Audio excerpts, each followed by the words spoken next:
Hi from Angkasapuri, I'm Brenda Lepol, and this is News at 10. The headlines tonight. Number of HFMD cases is expected to decline soon. And Mafi committed in reinforcing national food security agenda.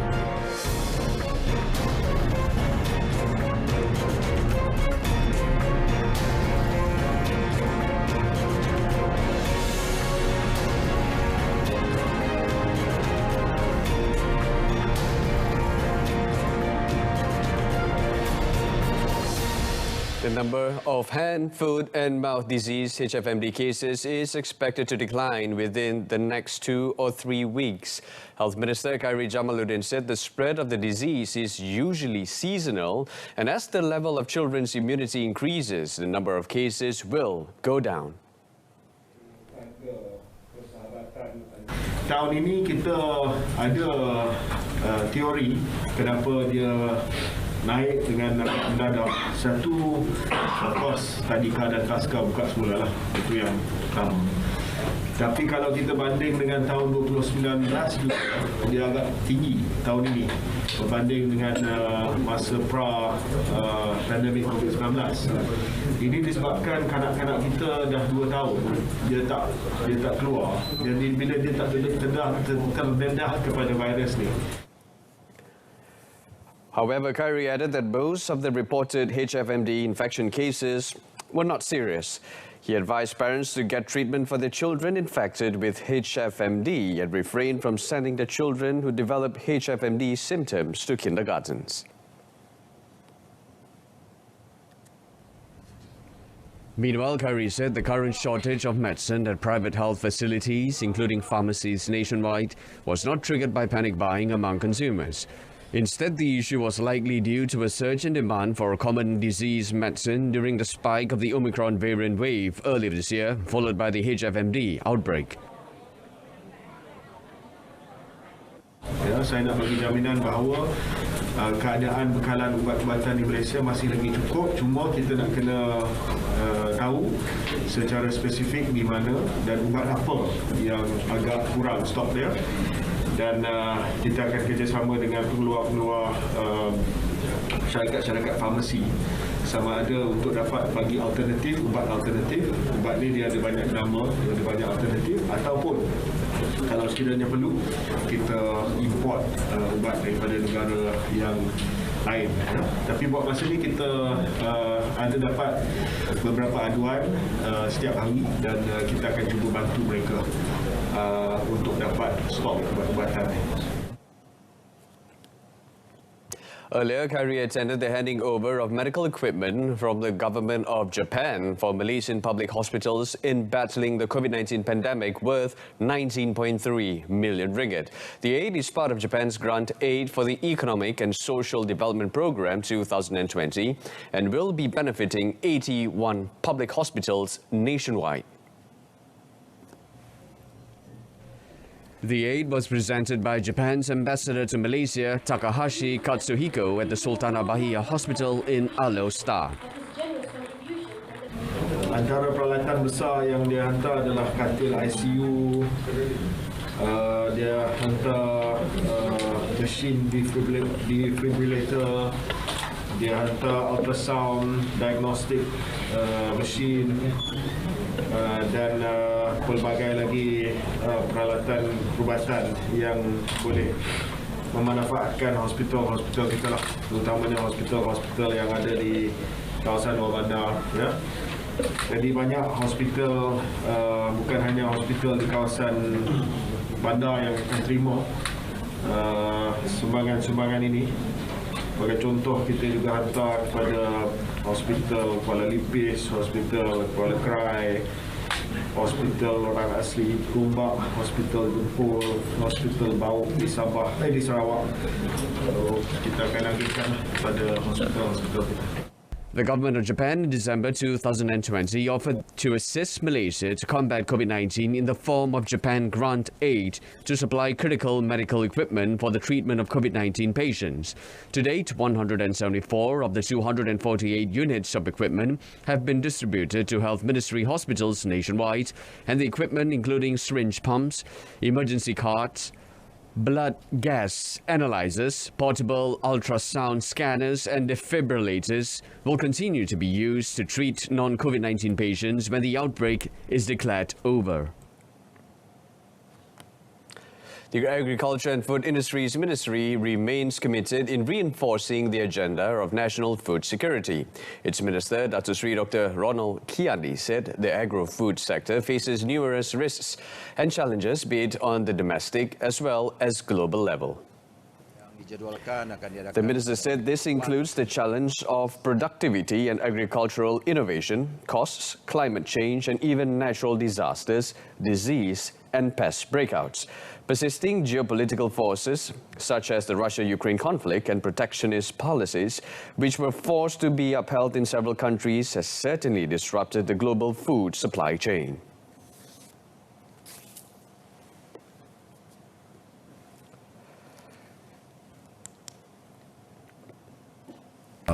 Kita juga mengambil beberapa langkah tambahan untuk mengurangkan kos pengeluaran bahan makanan ini, termasuk melihat tarif terhadap dalam sektor agro makanan yang perlu dikaji semula oleh jabatan dan kementerian tertentu.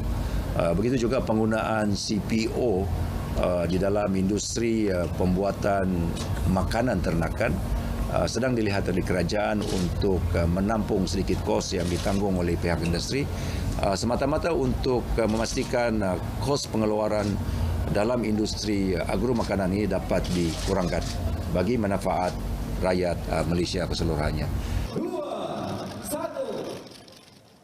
Meanwhile, Datuk Seri Dr. Ronald said the supply of chickens in the country is still lower than the amount required for local consumption, but it is expected to stabilize from June onwards. The minister today said that his ministry, during a cabinet meeting in Putrajaya yesterday, had presented the national food supply status for 8 main food commodities, including chicken, beef, eggs, fresh milk, fish, fruit, vegetables and rice. Ini report kurang, dah mulai stabil dah kan? Ada laporan?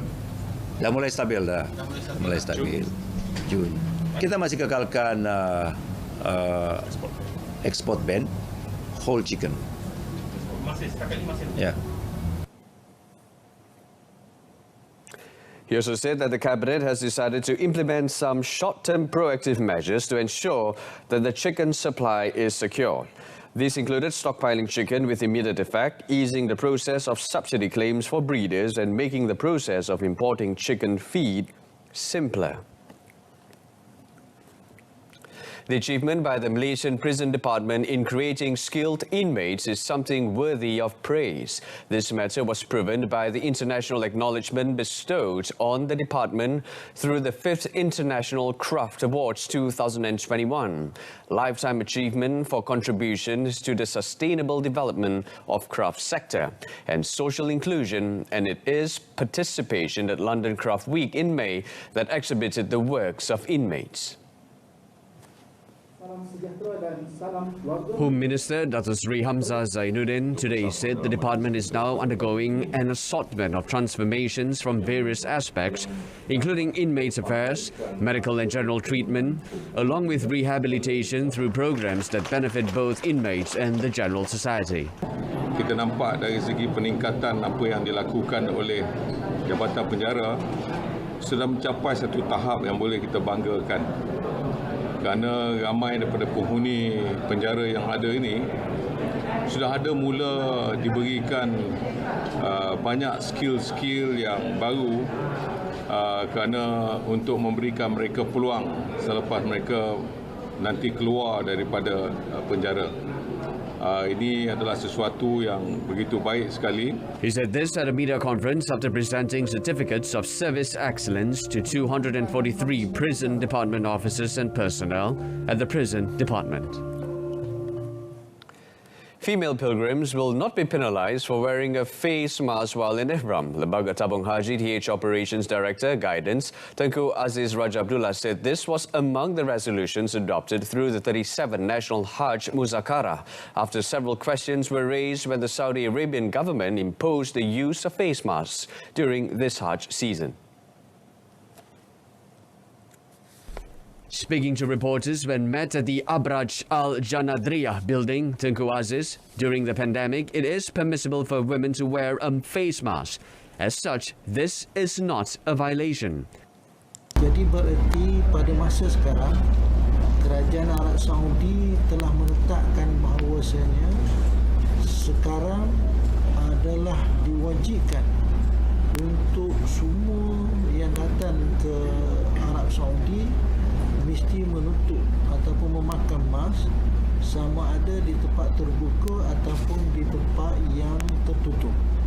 Berarti waktu ini masih lagi berkuat kuasa sehingga akan diberitahu oleh Kerajaan Arab Saudi. Dam is a penalty of compensation which one has to offer if he or she breaks any rule while performing Hajj or Umrah rituals. To ensure that all pilgrims obtain accurate information on the matter, all guides working under TH have been instructed to convey this ruling in their briefings and courses for pilgrims before and after their arrival in the Holy Land. There is no need for the government to convene a special sitting of Parliament to table and debate the Constitution Amendment No. 3, Bill 2022, regarding the prohibition on switching parties by members of the Dewan Rakyat. According to Minister in the Prime Minister's Department of Parliament and Law, Datuk Seri Dr. Wan Junaidi Tuanku Jaafar, the matter was decided by Prime Minister Datuk Seri Ismail Sabri Yaakob.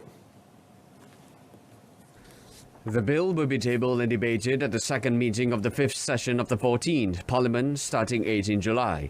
Several factors had been considered during a discussion with the Prime Minister, including the cut of government spending in holding special sitting for both the Dewan Rakyat and Dewan Negara. Apart from that, Datuk Seri Dr. Wan Junaidi said many MPs are still on official overseas trips until mid-July, including the Finance and Economic Select Committee and the Security Select Committee. As such, he explained the special sitting cannot be done unless it is conducted in mid-July, given the absence of many MPs before then.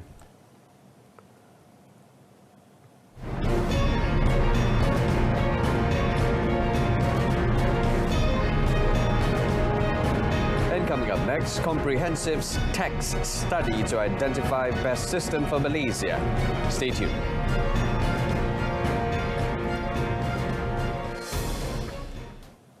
The Goods and Services Tax GST will not be reintroduced this year.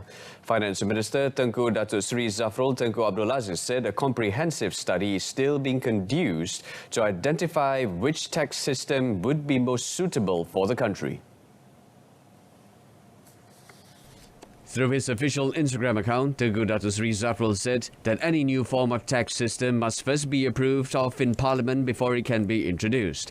As such, the government will take into consideration holding an engagement session with the Rakyat in order to determine possible improvements that can be made to the existing system. Regarding the issue of subsidies, the minister stated that the government plans to improve the provision of subsidies through a more targeted approach. The initiative will allow for more vulnerable groups to receive specially tailored aid to suit their needs. To date, 15 billion ringgit from the 30 billion ringgit fuel subsidy has been taken advantage of by the T20 group. Starting today, users of Sky Park Link from KL Central to the Sultan Abdul Aziz Shah International Airport, Subang, will enjoy a 65% discount on their commute fare. For cashless payments, the fee will be reduced from 10 ringgit to 3 ringgit 50 cent for a one-way ticket, while users paying with cash will be charged only 4 ringgit. According to Transport Minister Datuk Seri Dr. Wee Ka Siong, a half-price discount will also be given to commuters aged 2 to 6 years old, school students, the elderly and the disabled. Rasionalisasi ini merupakan penyelarasan tambang perkhidmatan Train Express kepada kadar tambang perkhidmatan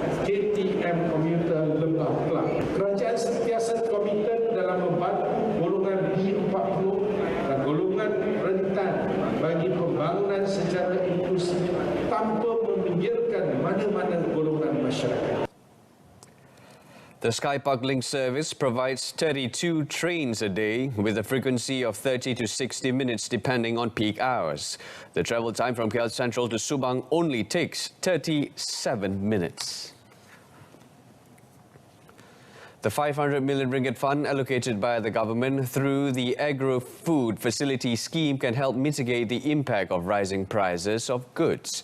Entrepreneur Development and Cooperatives Minister Tan Sri Noh Omar said the scheme aims to boost the production of yields in the agro-food sector under the purview of the cooperatives industry.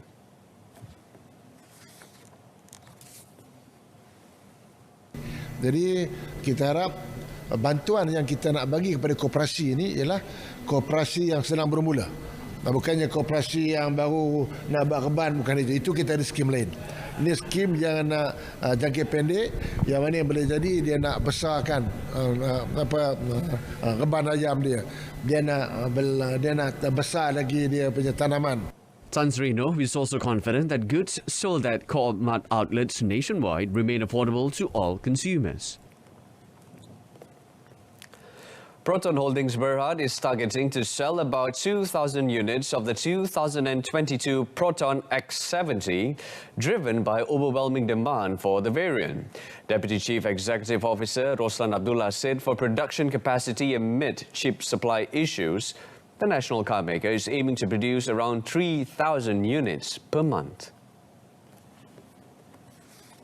The Malaysia's best-selling C-segment SUV now featured a 1.5-litre TGDI turbocharged direct injection engine, presenting a new compact alternative to the familiar 1.8-litre TGDI engine.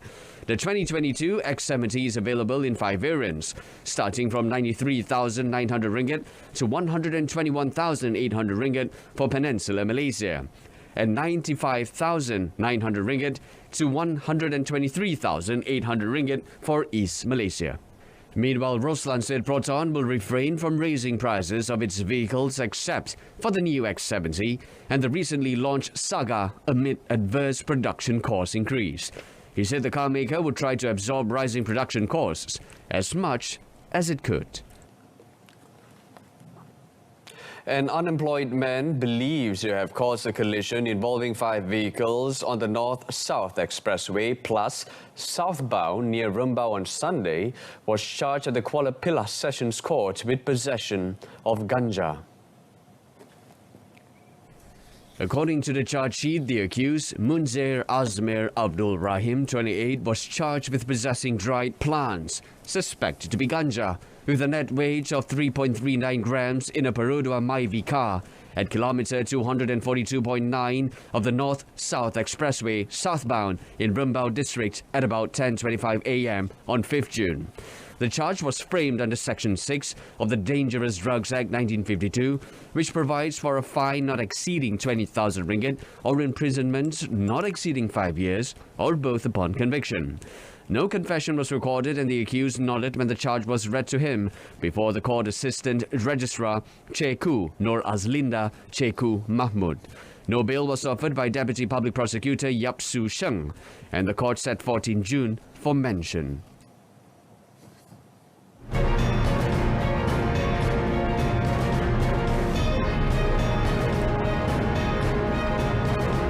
And in sports, Tunku Ismail resigns from JDT responsibilities. Stay with us.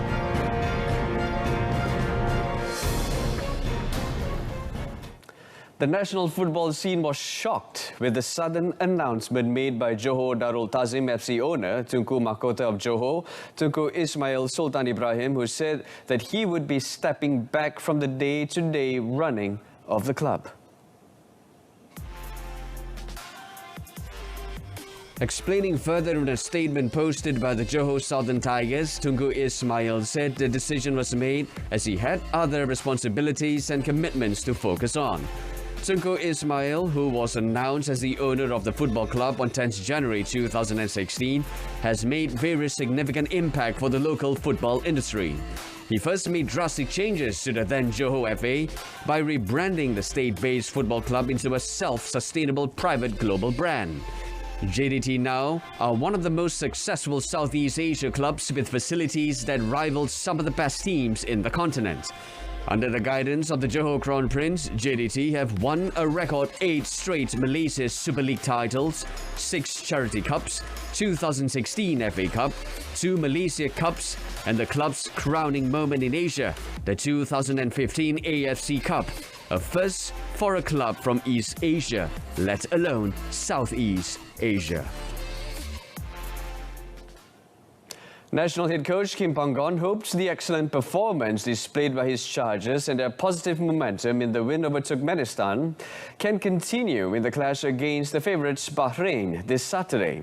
Realising that Bahrain is a better team based on the world ranking, Panggon said his side needed to be extra careful when taking on the Dilmun's Warriors in the second match of the 2023 Asian Cup Qualifiers Group E campaign at the National Stadium in Bukit Jalil to steal at least a point.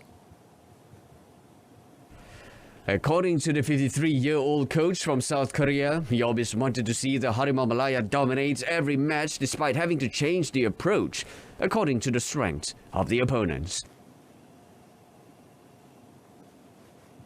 Basically, I think they are ranking 89 something in the world. So we must be, smartly approach because we need to get a point. So our target is we go to qualify.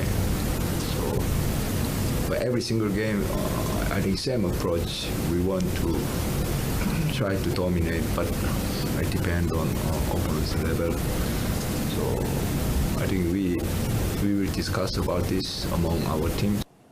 Malaysia and Bahrain kicked off their 2023 Asian Cup qualifier campaign on a high note after beating their opponents Turkmenistan 3-1 and Bangladesh 2-0 respectively yesterday, thus sharing 3 points at the top of Group E. Only group champions and top 5 runners-up will qualify for the finals of the 2023 Asian Cup. Malaysia's last appearance in the prestigious Asian Cup was back in 2007 when it co-hosted the tournament, but it has been more than 40 years of failing to advance on merit since the 1980 edition in Kuwait. And reacting to the Harimau Malaya win against Turkmenistan, Youth and Sports Minister Dato Sri Ahmad Faizal Azumu has hailed the strong spirit displayed by the squad members. However, he said there are still a few aspects that need to be improved by the Malaysian squad. Apa yang kita minta adalah agar mereka bermain bersungguh-sungguh mengikut arahan daripada coach, follow the game plan dan bawa nama Malaysia dengan baik. Whatever keputusan, yang penting they must try their level best. Kalau yang geram ni, kalau kita draw, even kalau kita menang tapi kita nampak bermain tidak bersungguh-sungguh, kita pun hati geram. And that ends News at 10. Wrapping up the news with a reminder of our top story tonight. Number of HFMD cases is expected to decline soon. Join us for more updates at 12:30 p.m. tomorrow. Till then, it's lights out. I'm Brenda Paul. Stay tuned to Saluran Berita RTM. Take care.